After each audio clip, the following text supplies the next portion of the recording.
Bueno, continuamos con el curso Análisis e Interpretación de la norma NTC 2505. Esta es la parte 6 del curso, la parte 7, perdón. Seguimos hablando de instalación de tuberías. Vamos a leerla textualmente y haremos una breve explicación. Nos habla allí, este temita hoy es acerca de válvulas, instalaciones de válvulas y tuberías por sótano. Entonces, cuando por naturaleza de la construcción se necesita instalar tuberías por sótanos o semisótanos, se debe instalar una válvula de corte de fácil acceso en el exterior del sótano. O sea, valvulita en el exterior del sótano, y debe cumplir con las siguientes condiciones de ventilación. Primero, el sótano o semisótano debe tener aberturas de entrada y salida de aire en comunicación directa al exterior. O sea, siempre debe existir esta condición. Obviamente cuando haya un escape, pues se vaya por allí, pues, o sea, haya una evacuación de ese escape de manera eficiente. Ahora nos hablan del área, dice que debe ser mayor o igual a 10 veces la superficie en planta del recinto en metros cuadrados, siendo el área mínima de 220 metros cuadrados. Muy bien, volvemos al ejemplo. Se tiene un sótano que tiene 10 metros cuadrados, o digamos que tenga un sótano 5 metros cuadrados. El área de ventilación deberá ser entonces 10 veces eso, o sea, 10 metros cuadrados, 10 veces, ¿sí o no? Por 5 daría 50 en centímetros cuadrados. Vemos que en este caso nos da menor que 200, entonces debemos colocar ventilación de 200, porque esta es el área mínima. Entonces, por lo tanto, siempre el área mínima de ventilación debe ser 200 centímetros cuadrados. O si la multiplicación 10 veces por el área del sótano me da más de 200 centímetros cuadrados, colocar esa ventilación. Un ejemplo, el sótano tiene, vamos a colocar que 100 metros, 60 metros cuadrados, listo, 60 metros cuadrados. Esto lo multiplicamos por 10, da 600 centímetros cuadrados, perfecto. Entonces podemos colocar una ventilación que tenga 600 centímetros cuadrados. Si no se puede colocar esta ventilación tan grande, se puede partir en ventilaciones que tengan como mínimo 200 centímetros cuadrados. Bueno, cuando el área de ventilación resulte superior, lo que acabo de decir, a 200 centímetros cuadrados, puede subdividirse en superficies de 200 centímetros cuadrados como mínimo, que al ser rectangulares deben tener un lado de dimensión mínima igual a 10 centímetros. Es decir, la rejilla de ventilación, el lado más pequeño debe ser de 10 centímetros, según esta norma. Bueno, cuando no es posible proporcionar al sótano ventilación natural, esta debe efectuarse mediante un conducto cuya sección transversal sea igual al área calculada anteriormente, afectándola por un factor en función de la longitud del conducto así. A ver, ¿qué quiere decir esto? Primero, no le podemos suministrar ventilación natural pues a través de ventilación, no podemos colocarlas. Entonces colocaremos un ducto, ¿listo? Este ducto debe tener el área que acabamos de calcular, si nos recuerden, área del sótano por 10, ¿listo? Esa área, y la debemos afectar por un factor, es decir, multiplicarla por este factor que aparece ahí en la tabla, si de acuerdo con las longitudes del ducto. O sea, para ductos que estén entre 3 y 10 metros, entonces debe colocarse esa área, por ejemplo, en el caso anterior que dijimos que eran 600 centímetros cuadrados, ¿cierto? La tendremos que multiplicar por 1.5, ¿sí? Entonces 600 por 1.5, eso da como 900 centímetros cuadrados. Recuerde que usted puede repartir eso en ductos más pequeños, miraremos luego eso. En longitudes que vayan de 10 hasta 26 metros, entonces se debe multiplicar por 2, o sea, serían 600 centímetros cuadrados por 2. Y en ductos que tengan entre 26 y 50 metros, entonces se debe multiplicar por 2.5. Muy bien, o sea, eso daría como 600 por 2.5, da como 1500.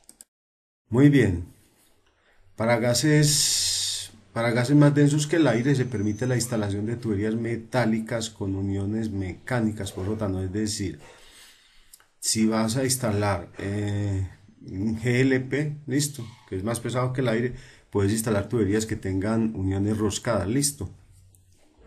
Siempre y cuando vayan dentro de un tubo metálico, una camisa metálica rígida, que esté abierta por uno de sus extremos. Es decir, hay que coger esas tuberías que están empalmadas con roscas, ¿cierto? Que tienen empalmes roscados, y las tenemos que meter dentro, las tenemos que encamisar dentro de un ducto, y ese ducto en uno de los extremos debe tener una ventilación, un aire libre por uno de sus extremos, y que sobresalga hacia el exterior del sótano. Listo. Eh, es decir, tenemos la tubería, está encamisada, y hacia el exterior del sótano debe quedar como un área libre. ¿Para qué? Para que en caso de posibles fugas no haya acumulación, el aire se vaya hacia afuera. Bueno, en este caso, una de las aberturas del sótano a las que se refiere el literal y de este numeral debe quedar en la parte inferior del recinto. En caso de no poder encamisar dicha tubería, las uniones deben ser soldadas. Hombre, yo diría que por sótanos deberíamos tirar siempre tubería soldada para evitarnos tantos problemas.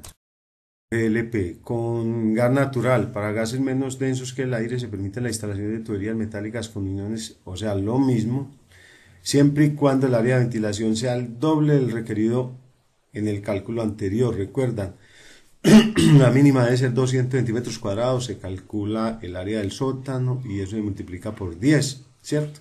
Esa es la que nos dio ahora. Ahora eso que nos dio debe ser el doble por 2 de lo requerido. De lo contrario, pues se debe utilizar tubería metálica con uniones soldadas. De nuevo, muchachos, hagamos las tuberías que vayan por sótanos, hagamos las soldadas. Bueno. Se podrán emplear tuberías de polietileno enterradas de conformidad con lo establecido en la norma 3742 y cumpliendo los requisitos. Bueno. Cuando la tubería aflore por encima del nivel del piso dentro de la edificación, debe estar protegida por una camisa o conducto de un material permitido por esta norma para la instalación en el interior de edificaciones hasta el sitio del elevador. Este es el caso de un parqueadero donde no hay más remedio que tirar tuberías por el parqueadero por donde hay flujo vehicular. Debemos colocar una platina, ¿cierto? La tubería de polietileno, y encima colocar una protección mecánica que puede ser una platita, de modo que los carros que entran, el peso no se asiente directamente sobre la tubería. Sería como un caso práctico ahí. Hablan también aquí de la ubicación de las válvulas de corte, todas las válvulas de corte. Vamos a leerlo. Ubicación de todas las válvulas de corte de gas previstas, porque este es un punto de los cuales me preguntan mucho y vamos a aclararlo. Las válvulas de corte deben ser previstas en la colección de artefactos, deben estar ubicadas en sitios que garanticen el fácil acceso y operación. ¿Cierto? Hay mucha gente que pregunta que si a 30 centímetros del fogón. No, mire lo que dice la norma: ubicadas en sitios que garanticen el fácil acceso y operación. Para instalación en operación en las que no se presenta el fácil acceso a las válvulas, se debe reubicar la válvula existente o instalar una válvula adicional en la instalación interna que permita cumplir con esta condición. ¿Quiere decir esto que qué? Pues hombre, si no puedes colocar una válvula que tenga un fácil acceso, entonces coloca otra válvula para allá, lejos de ahí, que tenga fácil acceso. Lejos no, en un sitio que tenga fácil acceso, lo más cerca posible, diría yo, de donde podamos cerrar.